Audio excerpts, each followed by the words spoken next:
The great ship moved slowly through the dark sky, its silver frame shining as the sun touched its side. Inside the ship stood a man named Ethan Cole. His eyes carried the look of someone who had seen too much. His chest still carried the mark of a wound that should have ended his life long ago. He touched the scar sometimes without thinking, as if to remind himself that he was still alive. When the ship landed on the wide stone ground outside the great city, soldiers surrounded him. They were dressed in clean armor, polished until it shined. They looked at him with doubt, whispering to each other about the stranger from far away. Ethan said nothing. He kept walking as the soldiers led him through tall gates into the heart of the city. The people gathered on the streets to see the new visitor. They whispered as he passed. Some looked with fear, others with wonder. Children pointed at the scar on his chest where the cloth of his shirt opened slightly. A woman covered her mouth in shock.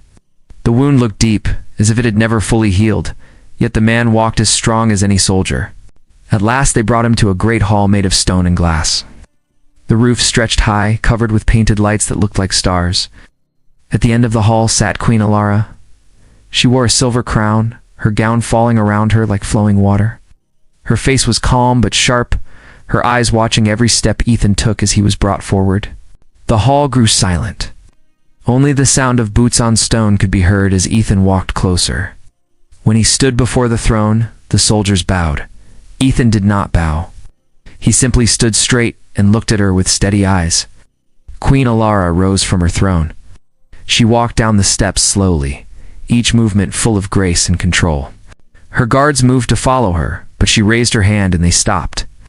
She walked closer until she stood just a breath away from Ethan. Her eyes fell on his chest. She froze. The scar, her lips parted slightly. Her hand trembled though she tried to hide it. For a moment, she forgot the hall, the guards, and the watching nobles. All she saw was the wound. This wound, she whispered, her voice almost too soft to hear, should have ended your life. The nobles gasped. The soldiers looked at each other. Ethan did not move. His eyes stayed calm, though his voice was low and steady when he answered. I did not fall, he said.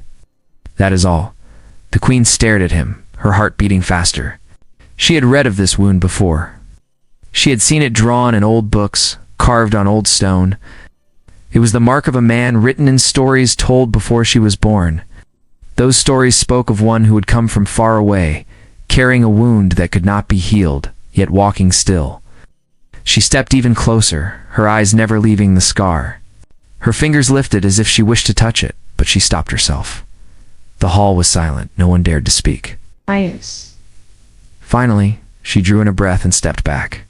Her face was calm again, though her eyes still carried a shadow of fear. You are not like other men, she said. No, Ethan answered. The queen studied him in silence. She could not shake the thought that this meeting was no accident. Something far greater than chance had brought this man to her court. She felt the weight of fate pressing down on her shoulders. For the first time in years, she did not know what to do. The guards shifted, waiting for her command. The nobles leaned forward, hungry for her words. The hall held its breath. At last she spoke. Bring him to the archives, she said. Her voice was clear and strong again, though her hands still shook at her side. There is something he must see. The guards obeyed at once. Ethan gave a single nod and followed them as they led him deeper into the palace. Behind him, Queen Alara stood still, her eyes locked on the scar that had shaken her more than any enemy ever had. She whispered to herself, words meant for no one to hear. This cannot be real. The guards led Ethan through long stone halls lit by fire lamps. The walls were high and covered with carvings of kings and queens who had ruled before. The sound of their steps echoed, but Ethan's mind was quiet, felt the weight of many eyes on him, yet he walked as if none of it mattered. His chest burned slightly, the old wound aching again, but he kept his face calm. Queen Alara followed behind, her silver gown brushing across the floor. She kept her eyes on Ethan's back, still shaken by what she had seen. The scar on his chest was no ordinary wound. It matched the words she had studied in secret, words hidden in the oldest scrolls of her kingdom. Her heart beat fast, but she showed no weakness before her court. At the end of the hall, heavy doors opened into the archives. The room was large and filled with shelves of old books and scrolls. The air smelled of dust and age. The guards lit more lamps, and the light reached far into the shadows. Alara walked past the soldiers and stood in front of a tall stone wall covered with ancient writing. She turned to Ethan. "Come closer," she said. Ethan stepped forward until he stood beside her. His eyes moved over the carvings. They showed a figure of a man, strong and tall, with a deep wound across his chest. The figure was surrounded by fire and light, yet still standing. Ethan studied the carving with quiet eyes. "This is you," Alara whispered. Ethan shook his head. "No, it is only stone." Alara's voice grew stronger. "It is more than stone. It is a story written before I was born. It's a man marked by a wound that should have ended him, yet he walks still. The story says such a man will either protect the kingdom or bring it down." Ethan did not answer right away. His eyes stayed on the carving, and his hand moved slowly to his chest, where the scar burned again. He let out a slow breath. "I do not know what I am meant to do," he said. "I only know I am still here." Alara looked at him closely. She had ruled for many years with wisdom and strength, but never before had she felt this kind of fear. Not fear of war or enemies, but fear of the unknown. She saw no lies in Ethan's eyes, only truth and pain. One of her advisors, a tall man named Lucas Hale, stepped forward. He bowed to the queen but spoke with unease. "My queen, this man is dangerous. We cannot trust him. The mark may be a curse, not a gift." Ethan turned his gaze on Lucas, his voice calm but sharp. "Shh. If I wanted to bring harm, I would not be standing here speaking with you." Lucas frowned, but said no more. He did not like the strength he saw in Ethan's eyes. Alara raised her hand. "Enough. He is under my protection. No one will harm him." The guards lowered their heads in respect, but unease filled the room. The nobles would whisper and rumors would spread quickly through the city. The queen knew this, but she had made her choice. She stepped closer to Ethan again. "Tell me," she asked softly, "how did you survive such a wound?" Ethan's voice was quiet. "I do not know. I remember the strike. I remember falling. I remember the pain. But when I opened my eyes, I was still alive. Since then, I have carried it with me. The wound has never healed, yet it has never taken my life." Alara's breath caught in her throat. The prophecy was clear. Such a man was not ordinary. She turned back to the wall, reading the last lines of the carving in silence. It spoke of choice, of light and shadow, of hope and ruin. She looked once more at Ethan. "You have come for a reason," she said. "I do not yet know if it will save us or destroy us. No. But fate has brought you here, and I cannot turn away from it." Ethan met her gaze. His eyes were steady, but inside his heart felt heavy. He had never asked for destiny. He had never wanted to be part of stories written before he was born. Yet here he was, standing in front of a queen who believed he was part of her people's future. The room grew silent again. The fire lamps flickered against the stone. Outside the city, the sound of distant drums echoed, a reminder that enemies gathered beyond the walls. Neither Ethan nor Alara spoke of it, but both knew the peace of the kingdom would not last much longer. Ethan placed his hand over his wound, feeling its strange heat again. Queen Alara's words lingered in his mind, wondered if he was meant to save her people or watch them fall. The answer, he knew, would come soon. The night in the city was quiet, but the palace was alive with whispers. Word of the stranger with the wound had spread faster than fire on dry fields. The nobles spoke in hidden rooms, their voices sharp with fear and doubt. Some believed the queen had brought danger into the heart of her kingdom. Others believed he was the man written in the old stories. Ethan was kept in a guarded chamber high in the palace. He stood by the window, looking out at the torches burning across the city walls. His hand pressed against the scar on his chest, burned again, a steady pain that came alive at strange times. He did not know why it had chosen this night to flare, but something told him trouble was coming. The door opened, and Queen Alara stepped inside with only one guard. She dismissed the guard with a small nod, and he left them alone. She walked closer, her silver gown moving softly across the floor. Ethan turned to face her, his expression steady, but his eyes searching hers. "You are not resting," she said. "I do not sleep easily," he replied. Her gaze lowered to his chest, where the scar showed faintly through his shirt. The sight of it still shook her, though she tried not to let it show. She lifted her eyes back to his face. "The prophecy speaks of a choice," she said. "The man with the wound must choose to stand with the kingdom or against it. I do not yet know which path you will take." Ethan answered calmly. "Neither do I. I only know I am here, and I will not run." Her eyes softened for a moment. She had seen many men, soldiers, and leaders alike, but none spoke with such steady truth. He did not ask for glory, nor did he beg for mercy. He simply accepted what he was. Before she could speak again, the door burst open. Lucas Hale, her trusted captain, entered with haste. His face was tense. "My queen," Lucas said quickly, "the enemy has moved closer. Scouts report that their banners can be seen on the horizon. They will strike within days." Alara's jaw tightened. She turned to Ethan. "Do you see now? Fate does not give us time." Ethan nodded slowly. "Then let it be tested in battle." Lucas frowned deeply. "You cannot mean to place him among our soldiers. He is a stranger, and his mark is cursed. If he fights beside us and fails, the kingdom will pay the price." Ethan stepped closer to Lucas, his voice firm. "I do not fail easily." The two men locked eyes. No. One was filled with distrust, the other with unshaken will. For a moment, the queen feared they would strike each other. But Ethan stepped back, and the tension broke. Lara raised her hand. "Enough. He will fight. I have seen his wound with my own eyes, and I believe there is power in it. If he is the man of the prophecy, then this battle will show us the truth." Lucas bowed his head, though his anger was clear. "As you command, my queen." He turned sharply and left the chamber. When the door closed, Alara looked again at Ethan, her voice lowered. "Do not make me regret this." Ethan answered simply, "I will stand." The following day, the city was filled with movement. Soldiers sharpened their blades, banners were raised, and drums echoed through the streets. Ethan walked among them, feeling their eyes on him.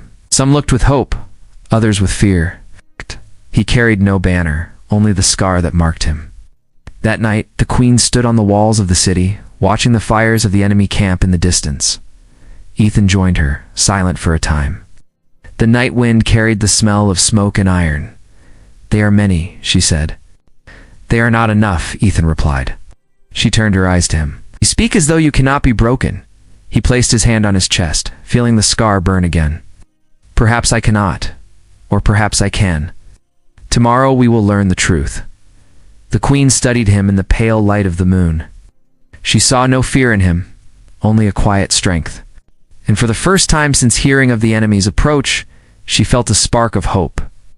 Ethan stood with her until the night grew cold. When he finally turned away, the queen whispered to herself words she had spoken once before. "This cannot be real." The morning came with the sound of drums. City walls shook with the voices of men preparing for war. Soldiers lined the battlements, their armor shining in the rising sun. The gates stood strong and heavy, waiting for the moment they would open. Ethan stood among the soldiers, his chest bare beneath his cloak, so the scar was clear to all who looked. Some stared at it with fear, some with wonder. He did not speak to them. He tightened the strap of his sword and waited. The wound burned again, sharper than before, as if it knew the day had come. Queen Alara watched from the tower above. She saw him standing still, calm and steady, as the army gathered. Her heart was heavy, but her eyes carried hope she had not felt in years. She turned to Lucas Hale, who stood at her side. "Today we will see his truth," she said. Lucas frowned. "We will see our ruin." The horns sounded. The enemy moved on the fields beyond the walls, their banners high, their voices rising like thunder. Dust rose under the feet of countless men. The ground shook as they came closer. The gates opened.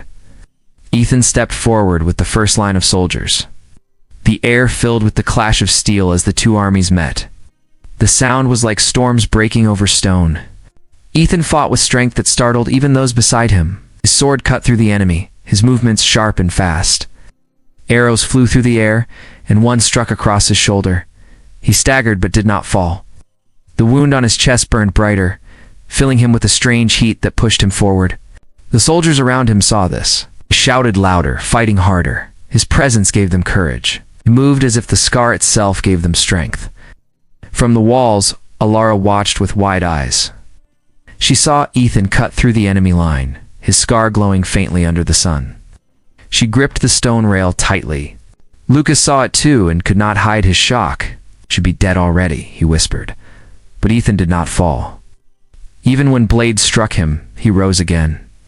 Blood marked his arms, but the wound on his chest seemed to hold him together, as if it would not let him die.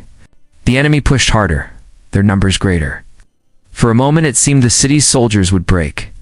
But Ethan raised his sword high, his voice carrying across the field. "Stand." He shouted. The sound was strong, filled with fire. The men rallied. They closed ranks again, pushing the enemy back step by step. Hours passed, the field red with battle. At last the enemy began to fall back, their banners lowered, their lines broken. The city's soldiers pressed forward, and the enemy fled across the hills. Victory had come, but it had cost much. Bodies lay across the ground, and the air smelled of smoke and iron. Ethan stood among the fallen, his chest rising heavy with breath. His scar glowed faintly, the heat of it almost too much to bear. His legs shook, and finally he fell to one knee. The soldiers rushed to him, fear in their eyes. "Do not touch me," he said. His voice was weak, but his eyes stayed open. "I am not finished." From the tower, Queen Alara hurried down with her guard. She reached the field and found him on the ground, his cloak torn, his chest bare. She dropped to her knees beside him, her hand pressed to his scar, expecting blood, but instead she felt warmth, strong and steady, like the beating of a second heart. Her eyes filled with disbelief. "How are you alive?" she whispered. Ethan looked at her, his breath rough, but his voice clear. "Because I must be." Around them the soldiers fell silent. They watched their queen, and they watched the man who should have been dead many times over. Alara lifted her head. Her voice was strong again as she spoke to them all. "This man stands for us. He will not fall, and neither will we." The soldiers raised their swords high, their voices rising in a cheer that shook the sky. Ethan closed his eyes for a moment, feeling the sound wash over him. His scar still burned, but he no longer feared it. He knew now that it carried a purpose, though he did not yet know what it would demand of him. Queen Alara kept her hand on his chest. She whispered so only he could hear. "This cannot be real." Ethan opened his eyes again and looked at her. "It is real enough," he said. The battlefield was quiet after the victory. Smoke drifted across the broken ground, and the sound of crows carried through the air. Soldiers moved slowly among the fallen, some searching for the wounded, others bowing their heads for the dead. The day had been won, but the cost weighed heavy on every heart. Ethan sat on a stone near the edge of the field, his sword across his knees. His chest rose and fell with deep breaths, the scar burning like fire under his skin. He felt weaker than he had in years, but still he lived. The wound had not taken him. He ran his hand across it slowly, trying to understand why it refused to end him. Queen Alara walked toward him, her gown torn from the dust of the field, her crown set aside. She was no longer the untouchable figure of the throne, but a woman standing before a man who should have died many times. She stopped in front of him and looked down. "Should not be alive," she said. Ethan lifted his eyes. "Yet I am." Her voice softened. "I felt your wound with my own hand. It does not bleed like other wounds. It burns like something alive." He nodded slowly. "It does. I do not understand it. I only know it will not let me fall." She lowered herself to sit across from him. For a moment neither spoke. The sounds of the soldiers faded as if the two of them sat in another world. "You changed everything today," Alara said at last. "My men saw you stand when none else could. They saw you rise again when even death should have claimed you. They will follow you now." Ethan shook his head. "I do not want them to follow me. I only fight to keep them alive. That is why they will follow you," she said. Her eyes searched his face, and she felt the weight of the prophecy again. She remembered the old words carved in stone. The man with the wound would either save the kingdom or destroy it. She did not know which path he walked, but in her heart she prayed it was the path of light. Lucas Hale approached then, his armor marked with blood and dust. He bowed before the queen, but his eyes never left Ethan. "My queen," Lucas said, "the men cheer him, but I still fear him. A man who cannot die is not a gift, he is a danger." Alara raised her hand. Enough, Lucas. You saw what I saw? Without him, we would have fallen today. Lucas tightened his jaw, but bowed again. He turned and walked away, but the doubt in his eyes did not fade. When they were alone again, Alara spoke softly. He will never trust you, no matter what you do. But I trust what I have seen with my own eyes. Ethan looked out across the field. Trust me or fear me, it makes no difference. I will keep standing until this scar decides to let me go. Alara's heart stirred at his words. She reached forward and placed her hand over his wound again. She felt the strange heat, steady and strong. A moment she almost pulled away, but she did not. She kept her hand there, and her voice dropped to a whisper. This cannot be real. Ethan met her eyes. His voice was calm. Real or not, it is what we have. What matters now is what comes after. She lowered her hand and stood. She looked out at her soldiers who raised their swords high in the fading light of day. Their voices rose together in one great cheer that filled the air. For the first time in many years, hope moved through the city like fire. Ethan rose to his feet. His body was heavy, his wounds ached, but he stood tall. The scar burned brighter, as if it too shared in the power of the moment. He lifted his sword and looked at the queen. I will fight for this kingdom, he said. For as long as I draw breath, I will not let it fall. Alara's eyes shone with something between fear and pride. She gave a single nod. Then we will face the days to come together. The sun set over the field, painting the sky with red and gold. The prophecy had begun to unfold, and though none knew where it would end, one truth stood clear. A man who should have died had chosen to live, and with that choice, the fate of the kingdom had changed forever.